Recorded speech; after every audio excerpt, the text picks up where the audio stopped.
Hi, Father Ian Van Heusen here. So we see something interesting today. St. Paul preaches at Athens, but one thing that's not often talked about is that this is the conversion of Dionysius. Now, this is somewhat of a complex topic in scholarship, and a lot of people dispute this.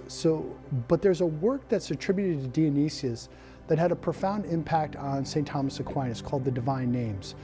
And it's this idea that part of the apostolic teaching was this integration of Greek philosophy with Christian doctrine. Now that's somewhat debated, but they often tied it with this figure of Dionysius and this precise moment, that this is when the Greek world started to ponder the Christian faith. Now we do know that there were many early Christians that were also philosophers, people like Justin Martyr, who were trained in classical Greek philosophy. So the point being, it's kind of interesting.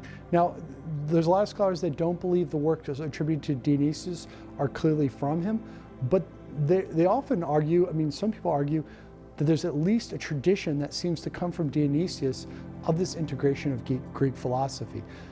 It's really fascinating. When we start to look beyond the scriptures, and we start to study the early church, we get a fuller picture of the Christian message. And it's a beautiful part of the Catholic faith is that we believe that not just in the scriptures, but also the tradition, that what's been handed down. We look at the early Christian sources. So consider that today. Learn more about the early church, about the saints. Now you might find that you disagree and believe that Dionysius did not in fact write the work, but it's still a fascinating conversation to have. Amen?